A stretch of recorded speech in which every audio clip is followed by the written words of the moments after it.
Rogo-vos, pois, eu, o preso do Senhor, que andeis como é digno da vocação com que fostes chamados.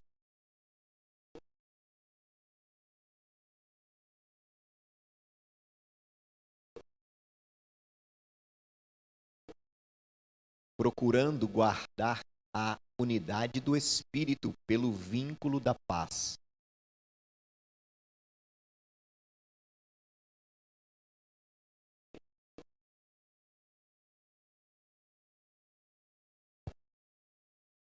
Um só Senhor, uma só fé, um só batismo.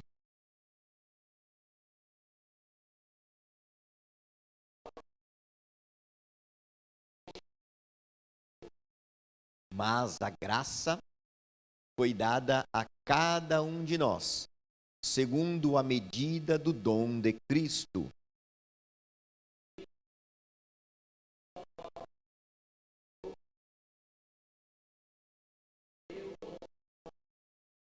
Ora, isto, ele subiu, que é, senão que também antes já tinha descido às partes mais baixas da terra.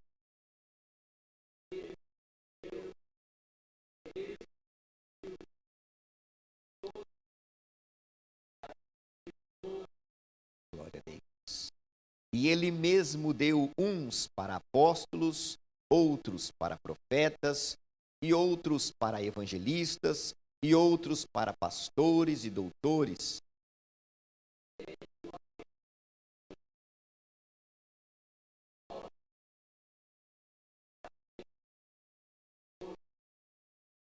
Até que todos cheguemos à unidade da fé e ao conhecimento do Filho de Deus, a varão perfeito, à medida da estatura completa de Cristo.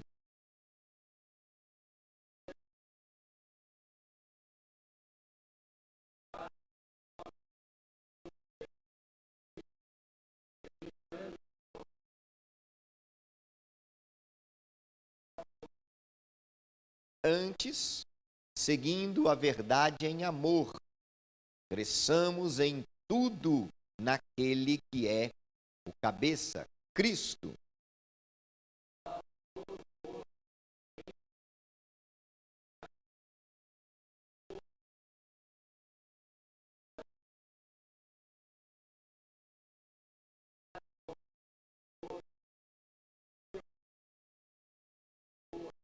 Chegamos na metade, vamos até o fim? Bora lá? E digo isto, e testifico no Senhor, para que não andeis mais como andam também os outros gentios, na vaidade do seu sentido.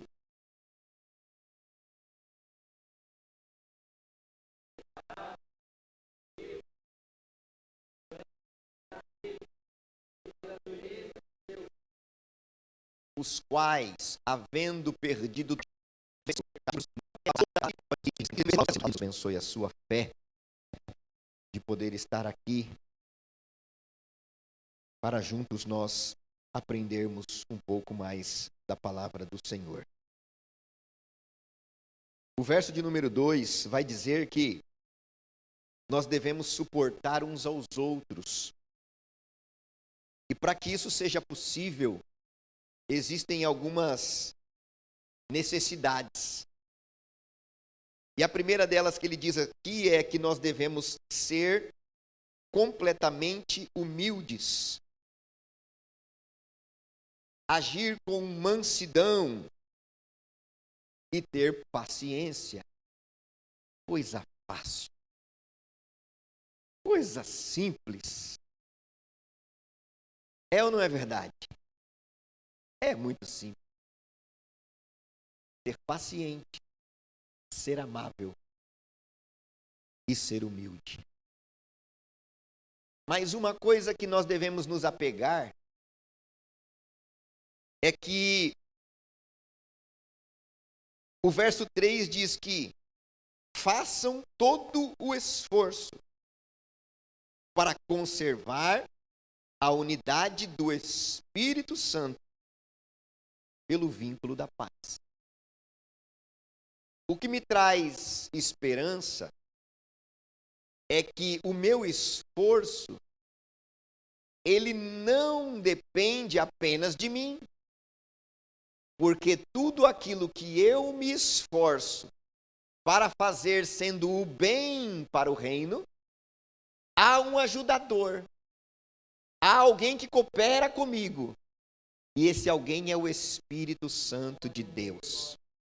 Então, se eu busco amar, se eu busco ter mansidão, se eu busco ter paciência, se eu me esforço para ser uma pessoa amável, o Espírito Santo tem interesse em me ajudar nesta missão e me fazer vencedor. Porque quando isso ocorre, quando este fruto do Espírito é gerado em mim, há um benefício e não é só para mim.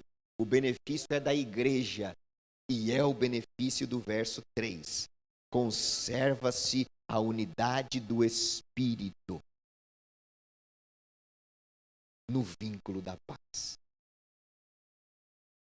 Meus irmãos, eu vim agora e já estava pensando nesse livro e fez um sucesso lá em casa. Ela leu, falou bem, acho que a Rose leu também. Não sei se mais quem leu, acho que a Janaína leu. Chamado Isca de Satanás. Quem já leu aqui? Quem já ouviu falar? Dizem que é fantástico. Eu não li não, mas peguei o spoiler. E ouvi uma parte da pregação. É interessante. É interessante como o inimigo busca agir no nosso meio e agir em nosso coração. E ele age com o que nós chamamos de ofensa. Ele cria para nós um laço do passarinheiro. Ele coloca para o crente uma isca. Ele cria lá, como o pescador faz, um anzol no meio do rio. Ou uma armadilha no meio de um arbusto, bem escondidinha, para que nós sejamos fisgados pela ofensa. A ofensa é uma isca do inimigo. E ele planta para que nós venhamos a morder essa isca e gerar em nós ira, gerar em nós tristeza, gerar em nós decepção. E o que eu achei interessante é que ele diz que isto é gerado por conta de uma expectativa que nós temos um para com o outro. Quando vocês me veem aqui, vocês geram uma expectativa. Quando vocês estão passando alguns momentos, todos nós geramos uma expectativa.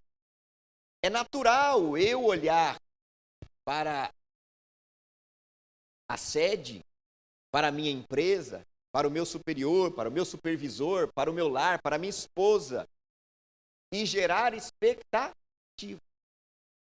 O que ele está vendo do meu trabalho?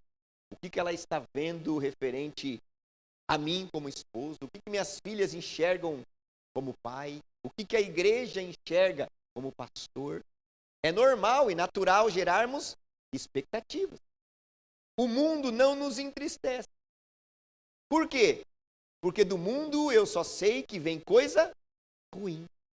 Isso não me surpreende.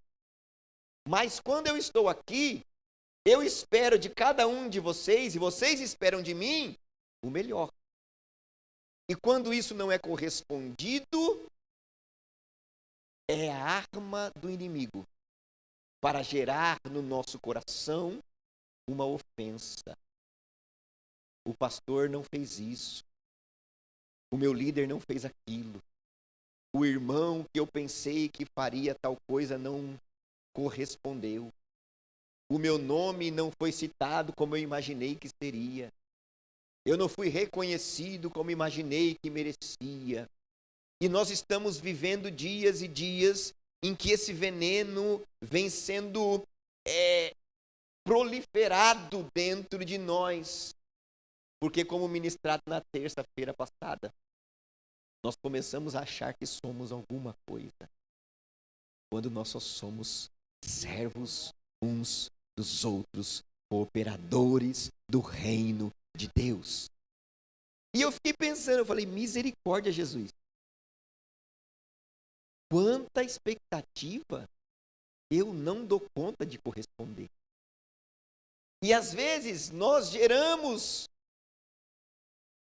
essas expectativas e as pessoas às vezes podem se entristecer sem nem nós termos ideia e noção de que em algum momento não correspondemos com aquilo.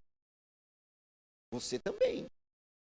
Tenho certeza que você gera expectativas de alguma forma e não as corresponde. Mas eu preciso aprender que quando eu não sou correspondido nas minhas expectativas, eu não posso deixar brotar dentro de mim a ofensa. Porque se isso brota dentro de mim, esta ofensa, ela avança para o rancor. E o rancor, ele pode gerar numa oportunidade futura uma traição. E uma traição é um rompimento grave de um relacionamento. Olhamos para a vida de José. José teve um sonho. O seu sonho foi não para ele, mas foi uma ofensa aos seus irmãos. Por quê? José contou algo que Deus fez ele sonhar, mas ele não imaginou que aquele sonho viraria na cabeça da sua família ou dos seus irmãos uma ofensa. E esta ofensa gerou um rancor. E quando eles tiveram a oportunidade, o que eles fizeram? Traíram. Vamos pegar, vamos colocar no poço, daí para frente vamos vender. Mas o José era tão crente, mas tão crente, mas tão crente, que mesmo ele sendo alvo de tudo isso, de todas essas ofensas e de todas essas traições, ele não deixou com que aquilo gerasse nele um coração rancoroso. Vendido como escravo. Gente, eles eram uma família considerada rica. José era considerado rico. Tinha tudo. E de repente vira um escravo. A sua vida vira de cabeça para baixo. Vai parar ainda num lugar razoavelmente bom, é traído novamente. Por quê? Porque a mulher de Potifar, ao ser rejeitada, o que o coração dela sentiu? Ofendida. E quando ela foi ofendida, o que ela fez? Ela trai. Veja que é algo que se repete. É um círculo vicioso.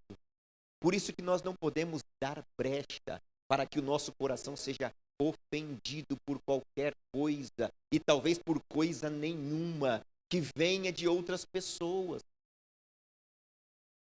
Quantas vezes eu vou, talvez eu não, mas talvez você, vai ouvir alguém falar mal do pastor, e isso vai chegar às vezes no pastor, mas se eu for me adoecer por conta disso, como é que vai virar o meu coração? Imagina.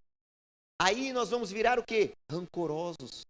E um pastor rancoroso, irmão, misericórdia. Aí pega a palavra e pá, vai usar a palavra como meio de vingança àquele que ele ouviu que falou tal coisa e tal coisa e tal coisa. Isso pode atingir a todos nós. Chamado isca de Satanás.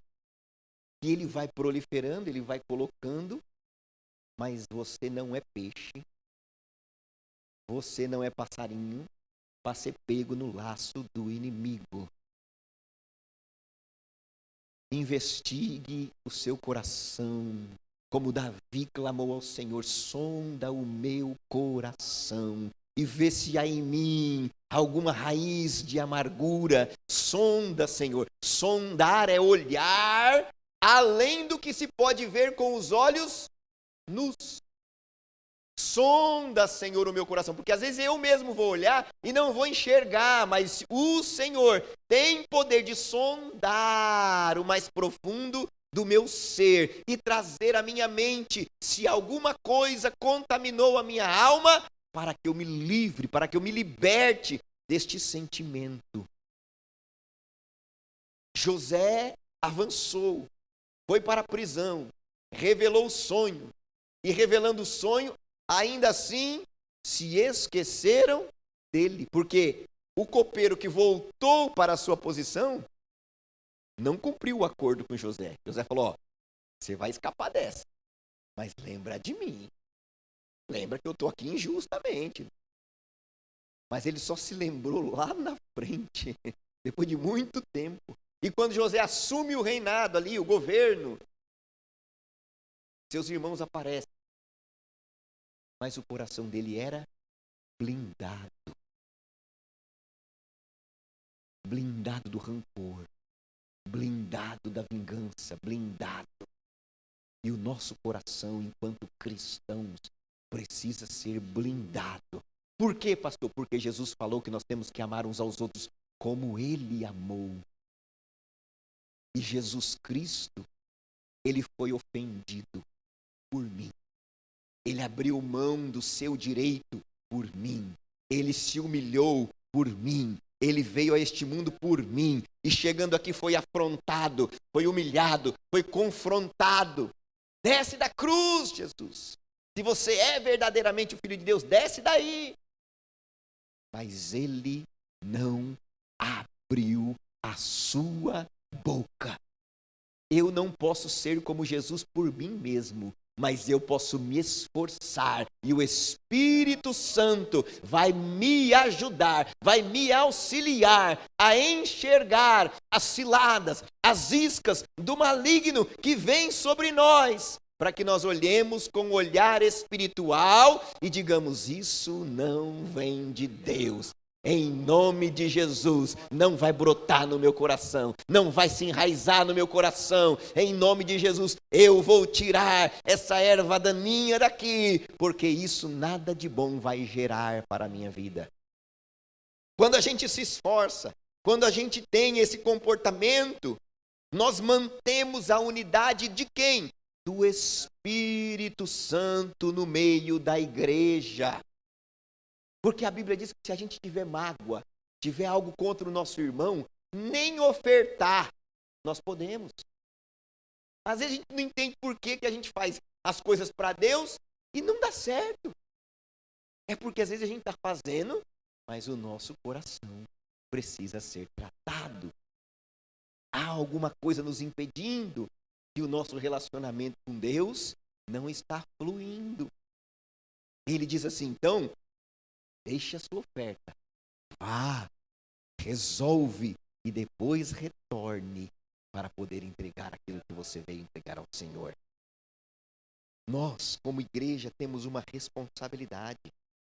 E a responsabilidade é isso, é conservar a unidade do Espírito pelo vínculo da paz. Porque se cada um está de um lado, irmão, onde está o Espírito Santo? Se cada um está com alguma coisa, onde está o Espírito Santo? O Espírito Santo não dá razão para ninguém.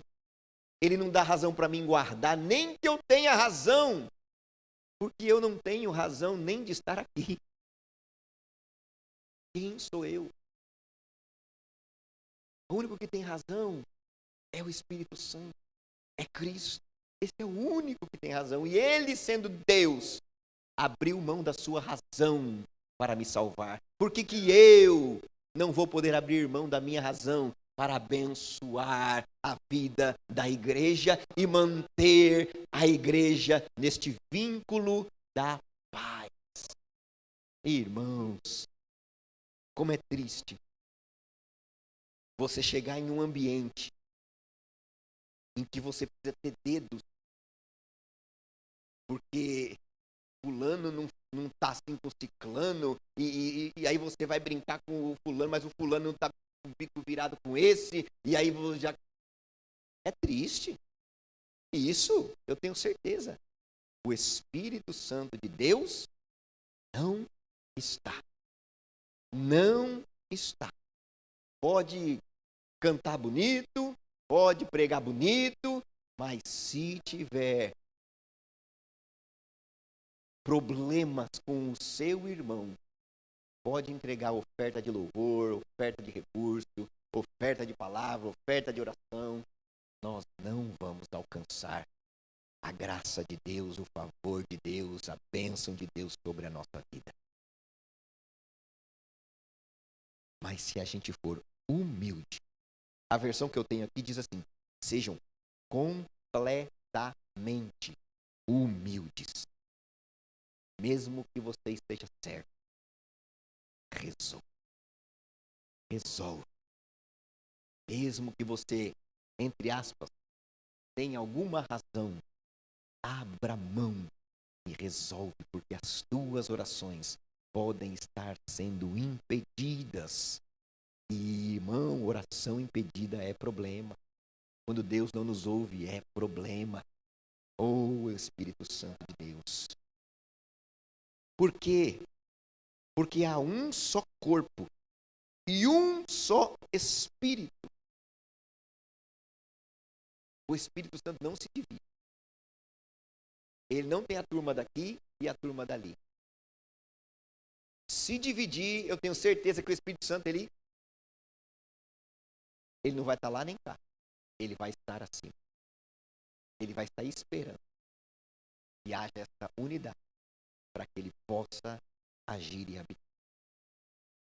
Um só corpo, um só Espírito. Assim como a esperança para a qual vocês foram chamados é uma só. Há um só Senhor, Jesus Cristo. Uma só fé em Jesus Cristo. Um só batismo em Jesus Cristo. Um só Deus e Pai de todos, que é sobre todos, por meio de todos e em todos. Mas a graça foi dada a cada um de nós, segundo a medida do dom de Cristo. Perguntaram para Jesus: Senhor, eu preciso perdoar o meu irmão quantas vezes no dia? Quantas vezes? E Jesus respondeu: 7 vezes. 7 vezes até que é razoável, né, irmãos? Se for na vida inteira, até. E Jesus fala: 7 vezes 7, 70 vezes 7 ao dia. É muita coisa. Mas o Espírito Santo nos ajuda. É muita coisa. Mas se o nosso coração for humilde, nós conseguimos. É muita coisa. Mas eu não preciso perdoar se aquilo não gerar em mim uma ofensa. Se alguém que falou mal, subir por aquelas escadas, porque vocês aqui estão tudo livres disso, graças a Deus. Subir por ali e falar, e vir aqui me abraçar. Irmão, abraçou, tá tudo certo. Não tem problema. Vamos seguir. Não falo de boca para fora não, que ela sabe. Porque não gerou, não gera. Não gera. Raiz dentro do coração. Se a gente gera a raiz, aí a gente vai ter que arrancar, aí é mais difícil. Aí vai ter que ter a conversa, aí vai ter que ter, né? Tudo aquilo que precisa ser feito. Olha, você me magoou, você me ofendeu, né? Puxa vida, mas amém, vamos seguir, perdoa e vai pra... Mas se não gera, nem lembrança às vezes tem mais. Não deixa gerar. Não deixa a ofensa nascer no seu coração. Abra os olhos espirituais e diga: Senhor, tem misericórdia do teu filho. Tem misericórdia do teu servo. Alcança ele com a tua graça. Alcança ela com a tua graça. Ajuda, Senhor. E me ajuda também, Senhor. Para que eu não seja um ofensor também. Me ajuda, guarda o meu coração, guarda os meus pensamentos, as minhas ações, para que eu não seja também usado para colocar uma isca para o meu irmão. Que possamos ser sábios. espiritualmente maduros, para não deixarmos o inimigo nos levar a ser um agente dele no meio da igreja. Nem sermos levados a nos ser ofendidos e nem sermos usados também para gerar ofensa uns nos outros, porque somos de um só Espírito. Um só Espírito. No verso 8 e 9, ele vai dizer a respeito de Cristo, que ele foi até o mais baixo da terra e tomou ali o poder e subiu até o mais alto céu. Diz assim, ele designou, pessoas, apóstolos, profetas, evangelistas, pastores, mestres, para preparar, como fim de preparar os santos para a obra do ministério, para que o corpo de Cristo seja edificado. Aqui ele vai falar sobre as questões de corpo de Cristo, de dons. Não só esses aqui são os dons da palavra, relacionados ao ensino, que é o que sustenta a nossa vida. Mas a Bíblia cita de vários outros dons em outros textos, dons da caridade, dom da ciência, dom de profecia, dom de operação de milagres, vários outros dons que a Bíblia cita. E nesse corpo, todo mundo tem uma função, todo mundo tem um lugar, todo mundo tem algo para realizar neste corpo. Nós somos um corpo. E não agimos sozinhos, nós somos um corpo. E eu e você temos lugar nesse corpo. Temos lugar nesse corpo. Tem gente que ninguém enxerga, ninguém vê. Mas se tiver ocupando o seu lugar nesse corpo, o Senhor está enxergando. O Senhor está vendo e o Senhor há de nos recompensar. Quantas e quantas pessoas têm um ministério de intercessão? Minha avózinha tinha 2 ministérios. O de fazer a melhor coxinha da igreja e do bairro. Ela levava uma caixa de coxinha para a igreja e fazia aquela cantina. E a gente ia buscar ela no fim do culto, que meu pai estava em outra igreja, a gente ia buscar ela no final. Ia orando. Espero que não tenha vendido tudo. Espero que tenha sobrado. Mas mesmo assim, ela sempre guardava umas para nós, né? Sempre guardava, avó é vó. E o outro ministério dela era interceder. Nunca foi regente, nunca foi pregadora, nunca foi líder, mas sempre foi uma intercessora. Dobrava o joelho. Lembrei até um dia desses lá com o pastor Luiz, processo do Samuel, quando o Samuel nasceu.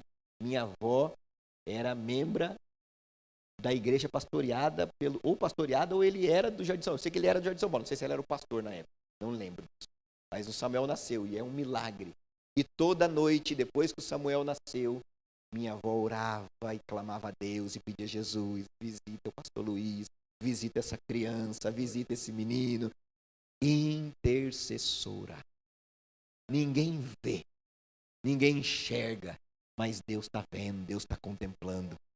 Chegar no céu, todo mundo vai ter o seu galardão. Mas eu não sei porquê. Esses dias eu estava ouvindo aquele hino das coroas.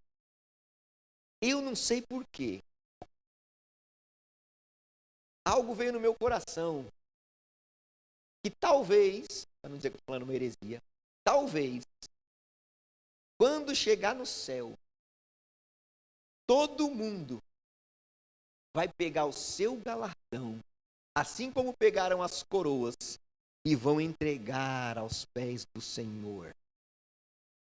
Porque nada vem de nós.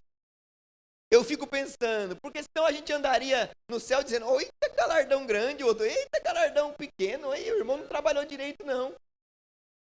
Mas eu tenho certeza que quando chegar lá e você receber, você vai falar assim: Senhor, porque a santidade vai habitar em nós, e a verdade vai estar em nós, e se a verdade estará em nós, a verdade é que não é nosso, é dele. E nós vamos devolver a ele. Não é certeza, para não virar uma heresia. Não está escrito. É um pensamento. Porque tudo é do Senhor. Mérito há nenhum em nós. A gente apenas tem que se esforçar. A gente apenas tem que buscar agradar ao Senhor. Buscar, desejar agradar ao Senhor. Porque no desejar agradar ao Senhor, Ele nos fortalecerá. Ele virá com o Espírito Santo e nos dará graça, nos abençoará. Nós não temos capacidade alguma, nós não temos. Mas nós nos esforçamos para fazer o bem para a igreja de Cristo, para os irmãos, para aqueles que estão conosco. E em fazer isso, o Senhor nos abençoará. O Senhor cooperará conosco. O Senhor fará aquilo que nós não podemos fazer. Ele trabalhará em nós para a glória do santo nome dEle. Ele vai trabalhar. E qual é o objetivo disso? Verso 13 diz assim: até que todos alcancemos a unidade da fé e do conhecimento do Filho de Deus. Paulo vai dizer assim: eu quero conhecer a Cristo. Porque Paulo só viu uma luz. E ao ver aquela luz, ele ficou cego. E ouviu aquela voz e conversou com o Senhor. E ele disse: não é possível, ele ressuscitou. Não é possível, ele ressuscitou. Eu quero conhecer este Cristo. Eu quero conhecer este que ressuscitou. Eu quero conhecer este, como foi ministrado no Ebom, que eu vi na vida do Estevão. O que estava na vida do Estevão não era o Estevão, era Cristo. Se entregando à morte para dizer que Jesus ressuscitou dentre os mortos e está vivo para sempre. Para sempre. Quero conhecer a Cristo. Para que a gente conheça o Filho de Deus e cheguemos à maturidade, atingindo a medida da plenitude de Cristo. O que é que Cristo fez? Perdoou. A maior ação de Cristo foi abrir mão de si mesmo e perdoar. Quando nós abrimos mão de nossa razão, nos humilhamos humildemente com o perdão da retórica, nós alcançamos o que Cristo fez. Ele perdoou. Quero ser achado à medida de Cristo. E como Ele fez isso? Perdoando. Perdoando. Se a gente não consegue perdoar, a gente está longe de Cristo. Porque Ele veio para nos perdoar. Nos ensinou a perdoar. Então, quando eu perdoo, eu estou imitando a Cristo. Às vezes eu olhava e dizia: eu preciso imitar a Cristo. Levanta e anda. Eu preciso imitar a Cristo. Enxerga. Eu preciso imitar a Cristo. Acalma a tempestade. A gente pensa que imitar a Cristo é operar os milagres de Cristo. Mas quando a gente não consegue nem perdoar, nós nunca vamos chegar a operar um milagre. Se no nosso coração nem perdoar, nós conseguimos. Quero conhecer a Cristo e ser achado nele. Vamos começar perdoando e amando aquele que nos ofende. A Bíblia diz que quando a gente faz isso, a gente amontona brasas na cabeça dessas pessoas. Mas, puxa vida, eu falei tanto mal do fulano. E o fulano veio e me abraçou. O fulano veio e declarou bênção sobre a minha vida. O fulano veio e disse que está orando por mim. Meu Deus, que como eu sou pecador e miserável e falho. Jesus fez isso com a gente. Nós somos constrangidos pelo amor de Cristo. Amor esse que, sendo Deus, se fez homem, sendo santo se fez pecado, sendo bendito se fez maldito, para me perdoar. E isso me constrange. E quando eu faço isso, eu vou constranger o outro também, para que ele sinta o que Cristo fez através de mim. Ele vai também entender o que é o amor de Jesus Cristo. Louvado seja Deus. E o Espírito Santo coopera conosco. O Espírito Santo quer cooperar conosco nisso. O Espírito Santo quer nos fazer capaz disso. Porque eu não posso, mas se eu desejo, o Espírito Santo faz o milagre na minha vida. E eu começo a viver esta maturidade, de enxergar as iscas e de não deixar com que as iscas me apanhem. E eu vou viver uma vida de maturidade e conhecer a Cristo. O propósito é que não sejamos mais como crianças, levados de um lado para o outro. Irmão, quem se ofende à toa, vive de um lado para o outro, perdido. Ele não consegue focar naquilo que para ele seria o importante, fundamental, porque ele está preocupado aqui, daí a pouco ele se ofende lá e está preocupado, ele anda para lá, e ele anda para cá, e ele vive arrastando, é como se estivesse amarrado com uma bola, um peso, aqueles que se usavam lá nas cadeias primitivas, e ele está para lá, ele está arrastando aquele sentimento para cá e para lá, ele não tem paz, ele não tem tranquilidade, ele vive preso àquela pessoa e talvez nem sabe que foi a geradora daquela ofensa que brotou naquele coração e vive carregando e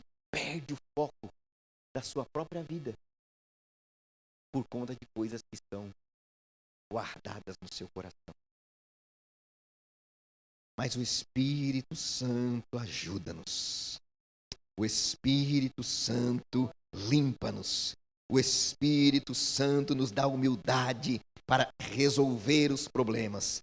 O Espírito Santo trabalha, coopera conosco quando desejamos e entendemos a importância que tem eu ser um agente de paz.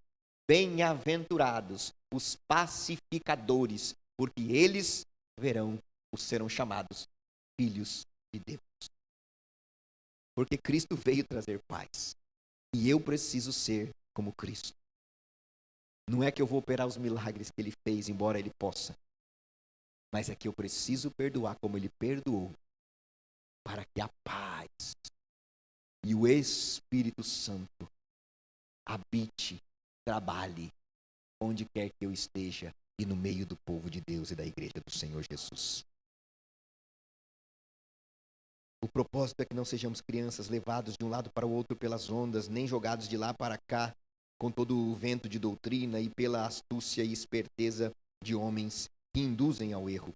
Antes, seguindo a carne em amor, cresçamos em tudo naquele que é cabeça, cresçamos em tudo naquele que é cabeça da igreja, Cristo. Dele todo o corpo, ajustado e unido pelo auxílio de todas as juntas, cresce e edifica a si mesmo em amor. Qual é o resultado disso? Quando nós entendemos isso, nós crescemos. Este corpo cresce, edifica-se a si mesmo em amor, na medida em que cada parte realiza a sua função. Qual é a minha função primordial? É perdoar, é amar. Porque Cristo fez isso. O que Cristo veio fazer primordialmente? Perdoar e amar. Quando fazemos isso, as coisas vão tendo consequências positivas na nossa vida, no meio da igreja, no meio da nossa casa, no meio da nossa família, porque nós aprendemos e entendemos e enxergamos com os olhos espirituais as iscas, os laços, as ciladas que o inimigo lança no nosso coração. Que Deus possa falar mais e melhor no coração de cada um de nós nessa noite, para a glória de Deus. Vamos orar ao Senhor. Pai Santo, eis-nos aqui como igreja do Senhor. Deus eterno, esta é a tua palavra, que nos ensina a viver em comunidade de fé, nos ensina a viver em comunhão. Pai, em nome de Jesus, ensina-nos a viver nos moldes de Cristo, ser a imagem e semelhança de Cristo, e podermos perdoar uns aos outros, identificar as ciladas do maligno que vem contra nós e desprezar a afronta, como diz a tua palavra. Jesus, desprezando a afronta, foi fiel, obediente até a morte e morte de cruz. Assim, Pai, nós morremos para nós também nos entregamos para nós mesmos, nós baixamos, Senhor, e tiramos de nós o orgulho, tiramos de nós a soberba, porque não somos nada, Senhor, mas o Senhor nos fortalece para viver esta realidade. Eu não posso de mim mesmo viver esta realidade, mas o Senhor coopera comigo no que eu me esforço, no que eu procuro perdoar, no que eu procuro desprezar a afronta. O Senhor coopera comigo. O teu Espírito Santo age no meu coração, limpa o meu coração e me ajuda a vencer estas batalhas que são tão importantes, e são tão sensíveis, e são tão escondidas, e são tão difíceis de identificarmos, porque às vezes virou rotina. Mas no nome de Jesus, abra a nossa mente, o nosso coração, a nossa alma, para entender, identificar e desprezar a afronta, a ofensa. Sonda o nosso coração, nos dê coragem, nos dê humildade, Senhor, para resolvermos e para entrarmos neste processo de vida segundo a imagem de Cristo, amando e perdoando. Para a glória do Senhor, nós oramos, ó Pai Santo, e cremos que seremos bem-aventurados nesta grande jornada da fé, juntos, para a glória do teu santo nome. Nós te bendizemos em nome de Jesus. Amém.